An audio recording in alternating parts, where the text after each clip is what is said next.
Hello my dear students, कैसे हैं आप सभी लोग। आई होप आप लोग बहुत अच्छे होंगे और अपनी प्रिपरेशन भी बहुत अच्छे से कर रहे होंगे। आज हम लोग जो सेलिब्रेट बुक है क्लास 8th की, उससे एक स्टोरी पढ़ने जा रहे हैं जिसका नेम है टिंटोन एवे। किसके द्वारा लिखी गई? विलियम वर्ड्सवर्थ के द्वारा लिखी गई थी। तो जो टिंटोन एवे है विलियम वर्ड्सवर्थ के द्वारा जो लिखी गई है बुक, जो कि पब्लिश किस में हुई थी? लिरिकल वैलेट्स में हुई थी इन 1798 में। लिरिकल वैलेट क्या होता है? 23 पोम्स का एक समूह होता है जिसमें 19 वर्ड्सवर्थ ने लिखी है, 4 एस.टी. कॉलरिज ने लिखी है। फर्स्ट पोम क्या थी? The rime of the ancient mariner and the last poem was Tintern Abbey. Last हमारी टिंटोन एवे थी जो कि विलियम वर्ड्सवर्थ के द्वारा लिखी गई थी। देख रहे हैं ये टिंटोन एबे है जो कि अपनी बहन के साथ, जो विलियम वर्ड्सवर्थ है वो कि 5 साल बाद गए हुए हैं। वहां जब वो दूसरी बार गए हैं, जो वो फील कर रहे हैं, जो वो देख रहे हैं, उन सब चीजों के बारे में उन्होंने एक पोम फिर से वहां पे जाके लिखी है जो कि है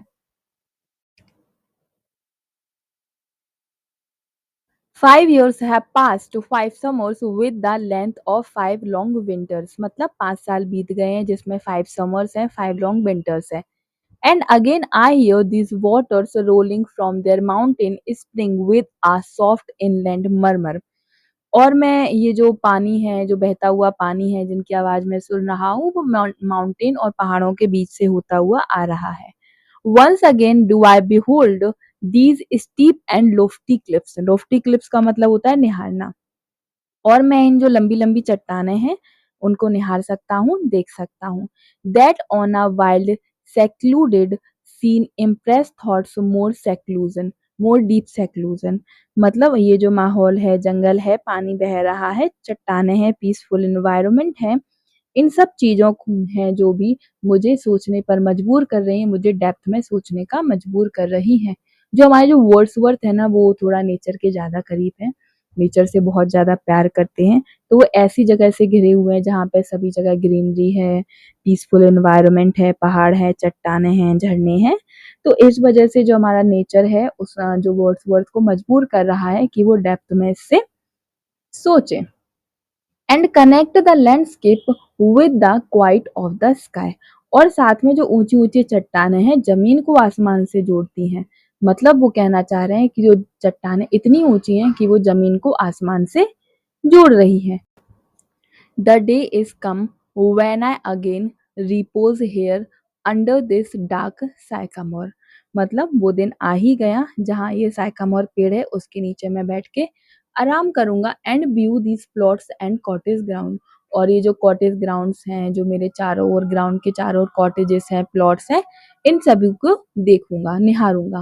these orchard tufts, orchard tufts का मतलब होता है बगीचा, which at the season with their unripe fruits. Unripe fruits मतलब होता है कच्चे फल। ये जो कच्चे फलों का बगीचा है, मैं इस साइकमोर पेड़ के नीचे आराम करके देख सकता हूँ। ये जो बगीचे है इस सीजन में कच्चे फलों से भरा हुआ है। And clad in one green hue and lose themself mid groups and copses. मतलब ये जो बगीचा है हरे फलों से भरा हुआ है, क्योंकि हमारा जो कच्चे फल है उनका कलर हरा होता है और पेड़ पौधों का कलर भी हरा होता है। तो उस पेड़ हरे हरे कलर के कारण क्या हो रहा है कि जो हमारे पेड़ पौधों के कारण हमारे जो कच्चे फल है वो छिप गए हैं। Once again I see these hedgerows hardly little lines of sportive who would run wild। और मैं यहाँ पर फिर से ये जो hedgerows हैं उनको देख सकता हूँ जो फैल गई हैं, बिखर गई हैं। These pastoral forms, मतलब ये जो देहाती फॉर्म्स हैं इन सबको मैं अब देख सकता हूँ। hedgerows क्या होता है? ये है hedgerows क्या होता है, जो हमारा एनवायरनमेंट है, जो हमारे जो खेत वगैरह होते हैं ना, उनको ये जो पेड़ है इनके सपोर्ट से क्या किया जाता है, बांट दिया जाता है। ये देखो बटे हुए दिख रहे हैं अलग अलग तरीके से, इनको बोलते हैं हैजरोस। ठीक है, पैस्टोरल फॉर्म्स मतलब देहाती forms. Green to the very door. Green to the very door मतलब ये जो पूरे ग्रीन कलर है, हर जगह से ग्रीन ग्रीन है। And wreaths of smoke sent up in silence from among the trees. और इन पेड़ों में छलने की तरह एक धुआं भी उड़ रहा है। ये जो माहौल है बहुत ज्यादा शांत है, पीसफुल है। मतलब वहां से एक जो जहाँ पे वो आराम कर रहे हैं वहां से उन्हें एक छलने की तरह एक धुआं आता हुआ दिख रहा है और यहाँ का जो माहौल है बहुत ज्यादा शांत है। With some uncertain notice at might seem of vagrant dwellers in the houseless woods। और हो सकता है कि ये जो धुआं है जो आ रहा है, कुछ लोग पेड़ के नीचे बैठे हुए हों, वो लोग उड़ा रहे हों, या फिर ऐसा हो सकता है कि वो लोग हों जिनका कोई घर नहीं होता ना, जंगलों में जो इधर उधर घूमते रहते हैं और जहाँ खाना मिलता है वहीं पर अपना घर बसा लेते हैं, वहीं पर खा लेते हैं। तो हो सकता है कि ऐसे लोग हैं जो वहाँ पर क्या धुआं कर रहे हों, जिनका घर परमानेंट नहीं होता, वो लोग वहाँ पर धुआं कर रहे हों। बेगरेटिन डवेलर्स का मतलब यही होता है। और of some hermit caves whereby his fire the hermit sits alone। या फिर हो सकता है कि कोई सन्यासी हो, तपस्वी हो, जो इसकी कोई गुफा हो आसपास जहाँ पर जो सन्यासी अकेला बैठकर आग जला रहा हो।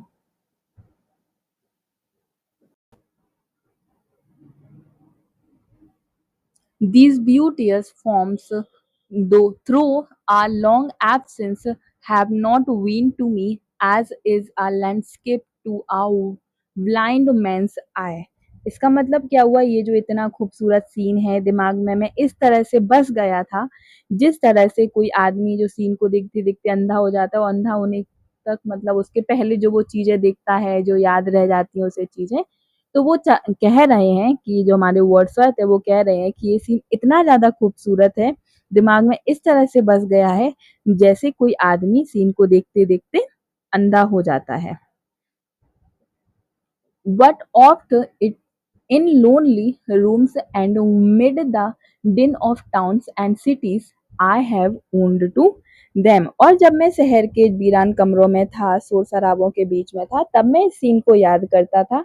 तो इसमें इसीलिए मैं ये जो फिर से आया हूँ इस दिमाग को बसाने के लिए, क्योंकि जब मैं शहर के शोर शराबों में होता था, बहुत ज्यादा दिमाग में टेंशनें होती थी, तो मैं इस सीन को याद करता था तो शांत हो जाता था।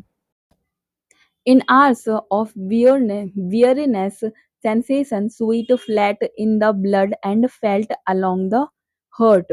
मतलब जब जब मैं थका हुआ होता था तब तब मैं इस सीन को याद करता था। ये सीन मेरे दिल में इस तरह से उतर गया था, मेरे हृदय में इस तरह से बस गया था कि जैसे मानो मैंने इसे खून में अपने ब्लड में महसूस किया हो। And passing even into my purer mind with tranquil restoration। ये फीलिंग लिखा हुआ है, डबल बार एफ लिख गया है, sorry. Feeling too of unremembered pleasure, मतलब और मेरे माइंड में ये जो सीन है ना पास होकर इस तरह से बस गया है, इस सीन ने घर बना लिया है मेरे दिल में, और ये फीलिंग भी मुझे बहुत ज्यादा प्लेजर देती है, बहुत ज्यादा शांति देती है, बहुत ज्यादा खुशी देती है। Such perhaps as have no slight or trivial influence on that best portion of a good man's life। और ये जो सीन है मुझे बहुत ज़्यादा इन्फ्लुएंस करता है, इस सीन ने मुझे ज़िंदगी में बहुत ज़्यादा बदलाव दिया है, बहुत ज़्यादा चेंजेस लेके आया है, और मैं इस सीन की वजह से बहुत ज़्यादा बेहतर इंसान बन सका हूँ। His little nameless unremembered act of kindness end of love. मेरे जो छोटे-छोटे काइंड हैं, छोटे-छोटे काम हैं, उनमें जो काइंडनेस है, लव आ गया है इस सीन की वजह से। मतलब जो हमारे वर्ड्सवर्थ है वो कह रहे हैं कि मैं जो भी काम करता हूँ उनमें काइंडनेस आ गया है, थोड़ा-सा लव आ गया है। किसकी वजह से? ये जो टिंटोन अवे का सीन है उसकी वजह से। Nor less I trust to them I may have owed another gift. लेकिन सिर्फ काइंडनेस और लव ही मुझे नहीं मिला इससे, लेकिन इस सीन की वजह से मुझे अनदर गिफ्ट भी मिला है, और वो गिफ्ट क्या है? Of aspect more Sublime and blessed mood. और इस जो ये जो सीन है उसकी वजह से जो अस्पष्ट या फिर जो मिस्टीरियस दुनिया में जो थकान होती है, दिमाग में भारीपन होता है, बोझ होता है, बहुत ज़्यादा टेंशन होती है, हेडेक होती है, तो इस सीन है जो उन हेडेक को, उन टेंशन्स को कम करता है। सीन को जब मैं याद करने से ये जो दुनिया का बोझ है, टेंशन है, वो सब कुछ कम हो जाता है। In which the burden of the mystery, in which the heavy and weary weight of all this unintelligible world is lightened, that serene and blessed mood in which the affection gently lead us on until the breath of this corporeal frame and even the motion of our human blood almost suspended। मतलब और जो वक्त है उसमें जो दुनिया है वो थम सी जाती है, मैजिकल वर्ल्ड से हमारा नाता टूट जाता है और हम स्पिरिचुअल हो जाते हैं और जो दुनिया का बोझ है, जो टेंशन है, जो हेडेक है वो हमारे ऊपर से हट जाता है। And we are laid asleep in body become a living soul। और इसकी वजह से जो हमारी फिजिकल बॉडी है वो सो जाती है और हमारी जो लिविंग सोल है वो हमारी जाग जाती है। मतलब फिजिकल बॉडी सो जाती है और हमारी सोल जाग जाती है इस सीन की वजह से। क्यों? क्योंकि इससे क्या होता है, हमारी जो थकान है वो सब दूर हो जाती है। While an eye made quite by the power of harmony and the deep power of joy we see into the life of things। और अब जब हमारी आंखें शांत हो जाती हैं, ठहर जाती हैं, तो फिर हम इस जिंदगी में बहुत सी चीजों को देख पाते हैं, डीप थिंकिंग कर पाते हैं। मतलब ये जो सीन है दुनिया के झमेलों से हमें दूर करता है, डीप थिंकिंग कर पाते हैं इसकी वजह से। If this we but a vain belief, O earth, how often darkness and amid the many shapes of joyless daylight when the fretful stare unprofitable and the fever of the world have hung upon the beating of my heart। मतलब जब मैं शहर में रहता था, जब मैं इस सीन को याद करता था तो भले ही मैं इस सीन को इमेजिन करता था, ये मेरी इमेजिनेशन थी, इल्यूजन था, सीन रियल नहीं था, वो सिर्फ मेरी कल्पना थी, लेकिन मुझे उससे फर्क नहीं पड़ता। How oft in spirit have I turned to thee O, ओ स्लिवन वे तो wanderer through the woods, how often has my spirit turned to the thee। मतलब ना जाने कितनी बार मेरी जो आत्मा है, मेरी जो स्पिरिट है, मैंने तुम्हारी तरफ किया है, इन टिंटर्न एवे की तरफ किया है। ना जाने कितनी बार जो टिंटर्न एवे के जंगल है उनमें अपनी आत्मा को छोड़ दिया है, कितनी बार मैंने अपनी आत्मा को तुम्हारी तरफ मोड़ दिया है। And now, with gleams and of half extinguished thought, with many recognition dim and fit। लेकिन जब मैं यहाँ पर पहले आया था तो इस सीन को जो दिमाग में बसाया था तो वो जो सीन है वो धुंधला हो गया था, फेंट हो गया था, डल हो गया था।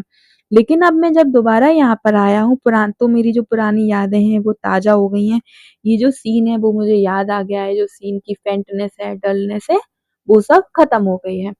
And somewhat of a sad perplexity, the picture of the mind revives again, while here I stand not only with the sense of present pleasure, but with pleasing thoughts that in moment there is life and food for future years. And so I dare to hope, though changed no doubt from what I was when first time I came among these hills। मतलब लेकिन मैं थोड़ा-सा हैरान हूँ, परेशान भी हूँ, क्योंकि भले ही मैं यहाँ दोबारा आया हूँ, मेरी यादें हैं, ताज़ा हो गई हैं, ये जो सीन है, उसको देख के मुझे सब कुछ याद आ गया है। लेकिन ये जो सीन है, मैं वैसे एन्जॉय नहीं कर पा रहा हूँ, जैसे मैंने 5 साल पहले किया था। जब जो हमारे पोएट है, जो वर्ड्सवर्थ है, जब वो पहले आए थे, तब वो एडल्ट थे, 23 इयर्स के थे। लेकिन अब जब वो आए हैं, थोड़े से उनकी उम्र है, वो ढल चुकी है, उनकी जवानी खत्म हो चुकी है, 20 इयर्स ओल्ड हो चुके हैं वो। इस वजह से ये जो सीन है वैसे एन्जॉय नहीं कर पा रहे, जैसे उन जब वो फर्स्ट टाइम आए थे तब उन्होंने किया था। अब ये जो सीन है उन्हें इतना प्लेज़र नहीं दे रहा है, इतनी खुशी नहीं दे रहा है जितना 5 साल पहले दिया था। लेकिन यहाँ का इसका मतलब ये भी नहीं है कि ये जो सीन है वो अच्छा नहीं है, मुझे प्लेज़र नहीं दे पा रहा, तो ये सब अच्छा नहीं है, ऐसा कुछ नहीं। ये जो सीन है मेरे लिए मेरी ज़िंदगी है, मेरा फूड है फ्यूचर के लिए। ये सीन मेरे लिए फूड की तरह काम करता है, जब मेरा स्ट्रेस है वो ख़त्म कर देता है और जो हमारा फ्यूचर है वो अच्छा बना देता है, इस सीन को जब मैं याद करता हूँ तब। Well, like a roe, I bounded o'er the mountains by the sides of deep rivers and the lonely streams। मैं जब यहाँ पहले आया था तब मैं छोटे हिरन की तरह, जो छोटा हिरन होता है ना जो इधर-उधर घूमता है, तब मैं छोटे हिरन की तरह इधर-उधर फिर रहा था। जो लहरें हैं, नदियाँ हैं उनके पास घूम रहा था, वेयर एवर नेचर लेड। जहाँ जहाँ तक नेचर जा सकता है, जहाँ तक हमारा जो टिंटन अवे है वो फैला हुआ है, मैं वहां वहां तक घूमता था, उछल कूद करता था। More like a man flying from something that he dreads than one who sought the thing he loved. मतलब और मैं इस तरह से भागता था फिरता था जिस तरह से कोई आदमी किसी चीज को देख के भागता फिरता है ना, वैसे ही। For nature then the poorer pleasure, पहले तो ब्रैकेट के अंदर का पढ़ते हैं, for nature then to me was all in all. इसका मतलब क्या हुआ कि इस वक्त नेचर ही मेरे लिए सब कुछ है। ब्रैकेट के अंदर लिखा हुआ है the coarser pleasure of my voice days and their glad animal movement all gone by. मतलब वो जो हमारे वर्ड्सवर्थ है वो कह रहे हैं अब बचपन के दिन हैं वो जा चुके हैं, जिस तरह मैं हिरन की तरह इधर उधर घूमता था वो सब खत्म हो चुका है, मतलब मेरे एनिमल डेज हैं वो सब गॉन अवे, मतलब जा चुके हैं। I can not paint what then I was. और मैं ये बता नहीं सकता कि जो उस वक्त मेरे लिए सब कैसा था, वो सब मैं अभी बता नहीं सकता। The sounding contract haunted me like a passion, the tall rock and the mountain and the deep and gloomy wood. मतलब क्या हुआ, जो कॉन्ट्रैक्ट, सॉरी, जो कॉन्ट्रैक्ट हॉन्टेड है उसका मतलब होता है कि बहुत बड़े हो जाना। तो जैसे जब मैं 5 साल पहले यहाँ पे आया था, मैंने झरने की आवाज सुनी थी, वही सेम आवाज मुझे अभी भी याद है। अब मैं, और मेरे लिए एक इमोशन की तरह मेरे अंदर है। मैंने वो जो बड़े बड़े पत्थर हैं, चट्टाने हैं, पहाड़ हैं, सब देखे थे, घने जंगल देखे थे जब मैं 5 साल पहले यहाँ पर आया हुआ था। Their colors and their forms were then to me an appetite, a feeling and a love had no need of a remoter charm। जब मैं यंग था, 5 साल पहले जब मैं यहाँ आया था, तब मुझे इन सब चट्टानों की, इन जो हरे भरे जंगल है, उन सभी की एक भूख थी, एक तड़प थी। एपिटाइट का मतलब होता है natural desire to satisfied a body need, मतलब एक ऐसी चीज जिसको बॉडी की जरूरत होती है, उन सब तड़प की, उन जंगलों की मुझे भूख थी। इस फीलिंग को, तड़प को, जो अट्रैक्शन है उन सब की अब मुझे, मतलब उस टाइम पे मुझे जरूरत थी। By thought supplied not any interest unborrowed from the eye। और मेरी ये जो आंखें हैं जो खूबसूरत नज़ारा देख रही हैं, यहाँ ऐसे आंखों को जो रोल प्ले नहीं किया, बल्कि मेरी जो डीप थिंकिंग है उसकी वजह से जो फीलिंग आई है, आंखों का इसमें कोई भी रोल नहीं है। मतलब जो मेरी आंखें हैं, जो टिंटर्न अवे है, जो भी मैं फील कर रहा हूँ, महसूस कर रहा हूँ, वो आंखों का उसमें कोई रोल नहीं है कि जो आंखें देख रही हैं इसलिए मुझे फील हो रहा है, नहीं। ये जो फीलिंग है वो मेरी डीप थिंकिंग की वजह से है, जो मेरे अंदर आई है, इसमें आंखों का कोई भी रोल नहीं है। That time in past and all its acting joys are now no more and all its dizzy rapture। इसका मतलब क्या हुआ कि वो वक्त चले गए, वो जवानी के दिन चले गए, जब मेरे अंदर जवानी थी तो इन चीजों की मुझे तड़प रहती थी, बेचैनी रहती थी, अब वो चीज नहीं रही। Not for this paint I nor mourn nor murmur murmur, sorry, murmur other gifts have followed for such loss. मतलब मेरे वो जो जवानी के दिन हैं वो सब चले गए, वो तड़प है वो सब चली गई। इन सब बातों के लिए मेरे पास अब टाइम नहीं है, मतलब इन बात के लिए मैं रोने नहीं वाला कि ये सब चीजें हैं वो सब चली गई हैं, मुझे उसका कोई पछतावा नहीं है।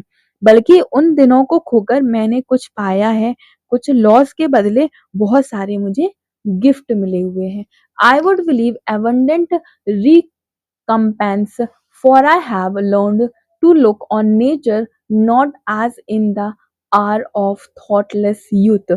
जब मुझे पता लग गया है कि किस तरह से मैं नेचर का दीवाना हूँ, किस तरह से मैं नेचर को देखता हूँ, जब मैं जवान था, जब मेरे अंदर तड़प थी, लेकिन तब मैं डीप थिंकिंग नहीं कर सकता था, थॉटलेस था। लेकिन अब जब मैं बड़ा हो गया हूँ, मैच्योर हो गया हूँ, तो मेरे अंदर नेचर को देखने का नज़रिया बदल गया है। अब मैं नेचर को और गहराई से जान सकता हूँ।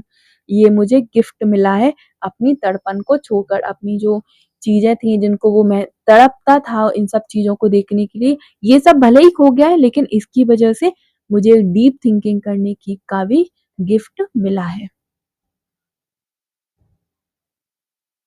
But hearing oftentimes the still sad music humanity nor harsh or grating throw of ample power to chasten and subdue। इसका मतलब क्या हुआ? और मुझे अक्सर जो सैड म्यूजिक सुनाई देता है ह्यूमैनिटी का, और वो म्यूजिक ना तो हार्श होता था और ना ही कर्कश होता था, मतलब ना ही खराब होता था। वो म्यूजिक जो था मुझे शांत करता था, प्योर करता था, काइंडनेस देता था और मेरे लिए काइंड बनाता था। And I felt a presence that disturb me with the Joy of elevated thoughts, a sense sublime of something far more deeply interfused, whose dwelling in is the light of setting suns and the round ocean and the living air and the blue sky and in mind of men। और ये जो मैं महसूस कर चुका हूँ nature की presence को, नेचर की पार को, उन सब ने मुझे बहुत ज्यादा डिस्टर्ब किया है। डिस्टर्ब यहाँ पे कोई नेगेटिव सेंस के रूप में यूज नहीं हुआ है। नेचर है उसने मजबूर किया है किसके लिए? हायर थिंग्स को सोचने के लिए, डेप्थ थिंकिंग करने के लिए, जैसे मैं दुनिया में क्यों आया हूँ, मेरे आने का मकसद क्या है, ब्ला ब्ला ब्ला। और ये जो प्रेजेंस है ऑथर को सेंस भी देती है कि जो नेचर की डिजायर है, नेचर की जो प्रेजेंस है वो सब, और ये जो डिवाइन प्रेजेंस है वो पूरे नेचर में फैली हुई है। और वह जो डिवाइन प्रेजेंस है ढलते सूरज में भी मिलेगी, ओशन में भी मिलेगी, हवा में भी मिलेगी, आसमान में भी मिलेगी, इंसान में भी मिलेगी, आत्मा में भी मिलेगी। मतलब जो ये जो हमारी ड्वेलिंग पावर है, जो हमारी एक प्रेजेंस है, किसकी? डिवाइन प्रेजेंस है, वो सब हमारे पूरे एनवायरनमेंट में, पूरे कण कण में फैली हुई है। A motion and a spirit that impels all thinking things, all objects of all thoughts and rules through all things। मतलब यहाँ पर जो ऑथर है जोर देकर ये कहना चाह रहे हैं कि ये जो स्पिरिट है, ये जो डिवाइन प्रेजेंस है, जो नेचर की प्रेजेंस है, मुझे इस चीजों से कनेक्टेड करती है। Therefore am I still a lover of meadows and the woods and mountains। मतलब और इसीलिए भी मैं आज भी इन घास के मैदान हैं, जंगलों का, पहाड़ों का आशिक हूँ, लवर हूँ, मैं इन्हीं से मोहब्बत करता हूँ।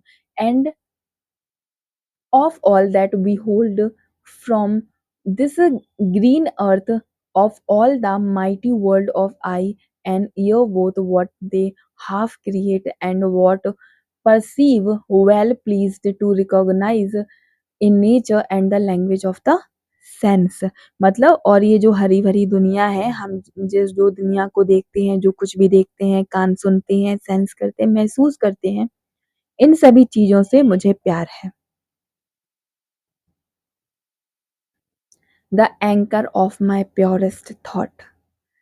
मतलब एंकर क्या होता है? एक रस्सी होती है जो नाव को रोकने के लिए यूज की जाती है ना, वो होती है। तो the anchor of my purest thought, ये जो प्रेजेंस है नेचर की, ये जो स्पिरिट है मेरे थॉट्स को बैलेंस करने की, वो मेरा क्या है? एक एंकर है। The nurse, the guide and guardian of my heart and soul, of all my moral being। मतलब कि क्या हुआ कि ये जो नेचर है प्रेजेंस में, जो प्योरेस्ट थॉट है मेरे लिए, जो एक एंकर है, वो क्या है? एक मेरी एक नर्स है, मेरी एक गाइड है, मेरे हर्ट का गार्डन है, मेरे अंदर जो भी मोरल बींग्स है उसकी क्या है? आत्मा है। बेसिकली वो बताना चाह रहे हैं कि जो नेचर है उन्हें बहुत ज़्यादा पसंद है, नेचर उनकी आत्मा है जो कि हर जगह प्रेज़ेंट है। Nor perchance, if I were not thus taught, should I the more suffer the genuine spirit to decay।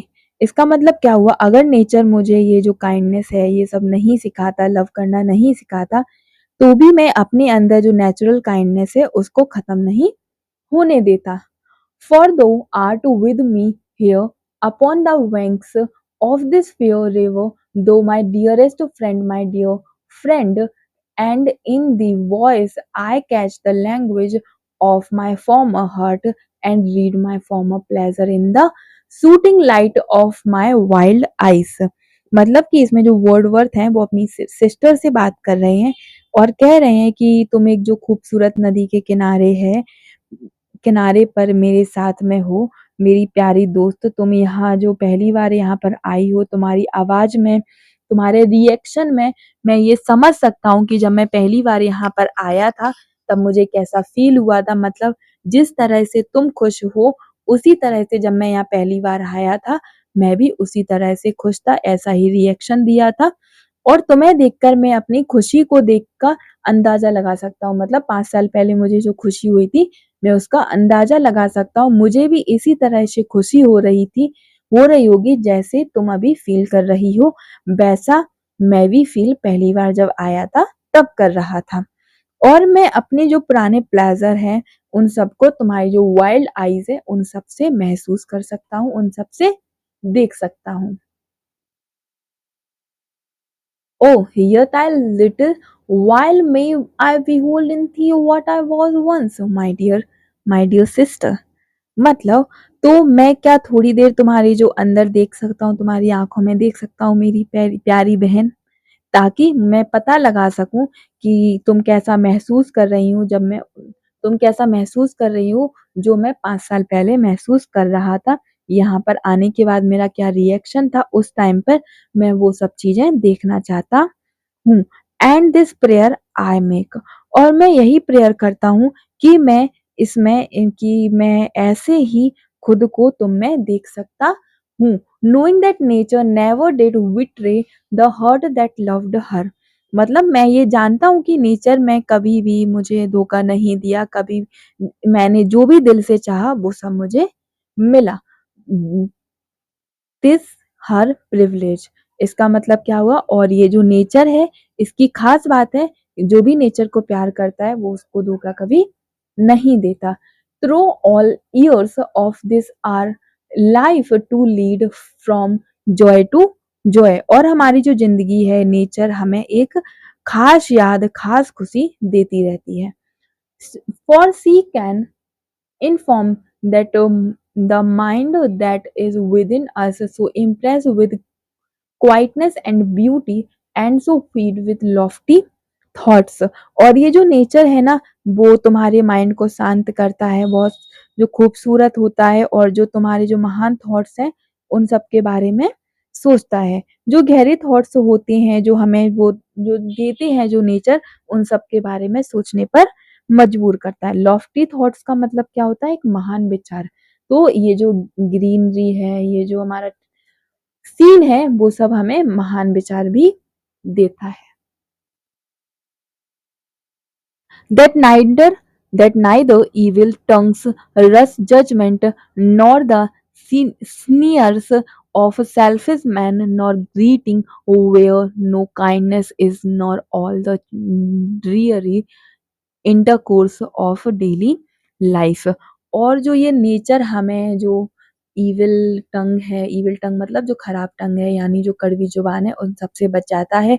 Nature हमें जल्दबाजी के लिए गए जो इमेच्योर फैसले हैं उन सब से बचाता है। मजाक उड़ाने वाले जो सेल्फिश लोग हैं, सेल्फ सेंटर्ड लोग हैं, उन सरफे उन सब से हमें बचाता है। जो सिर्फ अपने ही बारे में सोचते हैं, जो फालतू बातें करते हैं, उन सब से भी हमें बचाता है। मतलब नेचर तुम्हें कभी भी उन लोगों जैसा नहीं बनने देता, जैसे हमारे बुरे लोग हो गए, इविल टंग वाले लोग हो गए, सेल्फिश लोग हो गए, सेल्फ सेंटर्ड लोग हो गए, इन सब के जैसे नहीं बनने देता।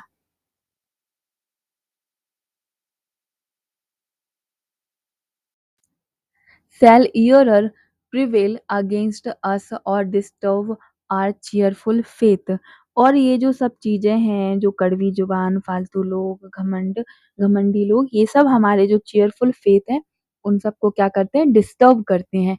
That all which we hold is full of blessing। मतलब ये जो हमारा जॉय है, शांति है, उन सब से ख़त्म करता है। तो जो नेचर है वो बहुत ज़्यादा खूबसूरत है और जब हम घमंडी हो जाते हैं, हमारी ज़ुबान कड़वी हो जाती है, तो फिर वो जो नेचर है, जॉय है, वो ब्लेसिंग है हमारे लिए, वो सब हमें नहीं मिल पाती। मतलब अगर हम कड़वे हो गए, हमारा दिमाग मतलब घमंडी हो गए, तो जो नेचर की जो ब्लेसिंग है, वो हम सबको नहीं मिल पाती।